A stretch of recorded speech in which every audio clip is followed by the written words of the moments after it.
খুশি করেছেন, যা খুশি বলেছেন। নেকনামার বিরুদ্ধে ব্যবস্থা। বড় ক্ষমতা আপনাকে কেউ দেয়নি। শুভেন্দু অধিকারী মুখ্যমন্ত্রী হওয়ার পর মুর্শিদাবাদ জেলায় যদি মনে করে থাকে যে পুরো হিন্দুদের রাজত্ব হয়ে গেছে, হিন্দুস্তান হয়ে গেছে, ভবিষ্যতে এই ধরনের কথা বলার আগে 25 বার ভাবার হুঁশিয়ারি দিয়ে আমি সবাইকে আশ্বস্ত করছি। আর মুসলমানদের সব একদম ঘরে ঢুকে যাবে, এটা মূর্খের স্বর্গে বাস করছে। হুমায়ুন কবির যতক্ষণ বেঁচে আছে মুর্শিদাবাদে আমরা মাথা উঁচু করে বেঁচে থাকবো, কারো অন্যায় করব না, আর কারো অন্যায় বরদাস্ত করব না। আমি আরেকটা জীবন তোলার গুন্ডা ক্যানিং ভাঙড়, ওর অবস্থাও কি হয়েছে দেখতে পাচ্ছে সবাই। আরেকটা পুষ্পা ঝুঁকে গায়ে নেই লেকে জেতাতে চাইছেন। 72% মুসলিম আছে, মুসলিম ভোটকে কনসলিডেট করার জন্য আপনি এই খেলাটা খেলছেন। আপনি হুমায়ুন কবির যে বক্তব্য রেখেছেন, এই বক্তব্য আপনাদের কাছে আমি পড়ে শোনাচ্ছি। 26/6/2026 afternoon, Humayun Kabir MLA Nowda AC, তিনি একটি উনার পার্টির মিটিং কাশীপুরে রেজিনগরে করেছেন। সেখানে তিনি বলছেন, এই যে অনামিকা ঘোষ, সে ভোটে হেরে মনে করছে আমি এমএলএ, এখানে ভোটে হেরে বিজেপি মনে করছে আমি এমএলএ, এখানে এখন আস্ফালন করে বেড়াচ্ছে। তা আমি শুভেন্দু অধিকারীকে সেদিন বলেছি যে আপনি ভোটে জিতেছেন, আপনার দল জিতেছে, খুব ভালো কথা, কিন্তু মুর্শিদাবাদে আস্ফালনটা একটু কম করবেন। আমি যেদিন ময়দানে মুসলমানদের নিয়ে নেমে যাব না, সেদিন এমন ছাটা ভাগা মার শুরু করবে যে আপনাদের পতাকা বহন করার লোক থাকবে না। কেস এরকম কেস আমাদের বহরমপুরে জেল খাটা আছে। 5000 লোককে আপনি বহরমপুর সেন্ট্রাল জেলের যা আয়তন, তাতে 4700 বা 4800 বেশি লোক ধরে না।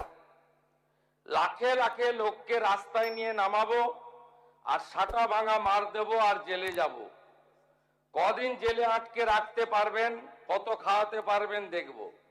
লিমিট যেদিন ক্রস হয়ে যায় না, মাথাটা যেদিন গরম হয়ে যায়, সেদিন আমি এসপি বুঝবো না, চিফ মিনিস্টারে বুঝবো না, আর কে কোথায় থাকলো আর কে কোথায় থাকলো না ওসব বুঝবো না।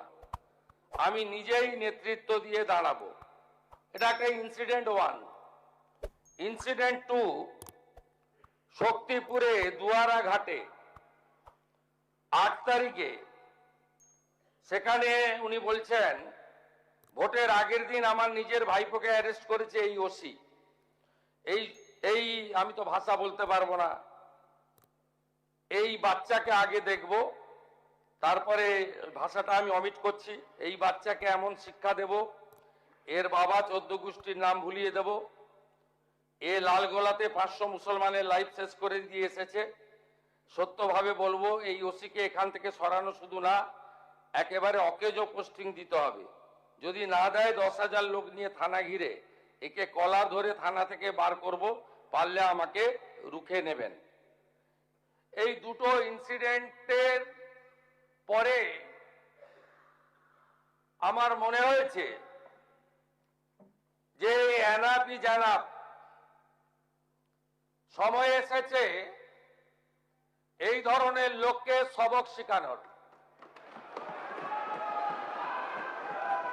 আপনাকে আমি পরিষ্কার বলছি, মমতা ব্যানার্জি মুখ্যমন্ত্রী নন। আপনি দুর্বল মুখ্যমন্ত্রী পেয়ে যা খুশি করেছেন, যা খুশি বলেছেন। আমি আপনাকে বলে গেলাম, আমরা দুটো এফআইআর স্টার্ট করেছি। Rejinagar PS case number 219/226, dated 26/6/2026, under section 152, 192, 196, 197, 224, 299, 351 within bracket 2, 352, 353 of the ভারতীয় ন্যায় সংহিতা।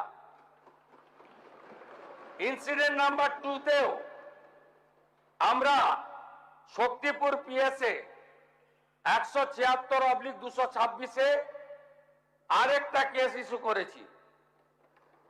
সেই কেসেও আমরা ভারতীয় ন্যায় সংহিতার সমস্ত সেকশন লাগিয়েছি এবং আমি আপনাদেরকে অ্যাসিওর করছি এত বড় ক্ষমতা আপনাকে কেউ দেয়নি।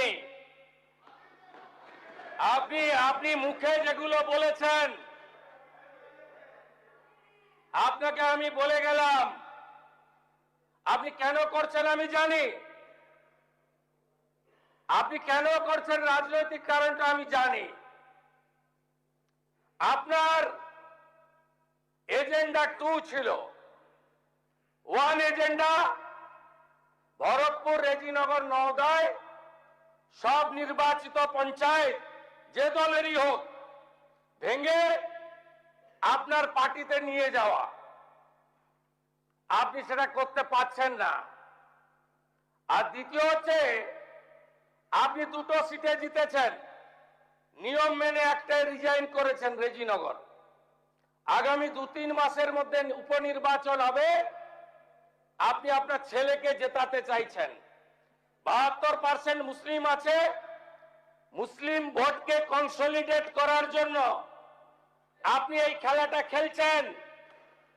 আপনি কান খুলে শুনে রাখুন, আপনাকে এইভাবে ধমক হুমকি বেপরোয়া লাগাম ছাড়া কথা বলতে দেব না, দেব না, দেব না। আপনাকে আমি শুধু 3টে উদাহরণ দিলাম। সন্দেশখালীতে একজন ছিল 2024 1 জানুয়ারি বলেছিল তৎকালীন বিরোধী দলনেতা এলে তার হাত কেটে পায়ে, পা কেটে হাতে লাগাবে আর চামড়া ছাড়িয়ে মেদিনীপুরে পাঠিয়ে দেবে। ওর অবস্থা কি হয়েছে সবাই দেখেছে। একই টোন ছিল। আরেকটা জীবনতলার গুন্ডা ক্যানিং ভাঙড়, ওর অবস্থাও কি হয়েছে দেখতে পাচ্ছে সবাই। আরেকটা পুষ্পা ঝুঁকে গায়ে নেই, এমন ঝোঁকা ঝুঁকেছে খালি পায়ে, ছোট প্যান্ট পরে, কান ধরে উঠবস করতে করতে যাচ্ছে। আপনাকে আমি বলে গেলাম পুলিশ তার ব্যবস্থা নেবে। আর আমি 1 সপ্তাহ পরে মুর্শিদাবাদে যাচ্ছি। আমি প্রমাণ করে দেব ভারতবর্ষের সংবিধান, আইন শেষ কথা বলে, কোন বাপের আবাদ শেষ কথা বলে না।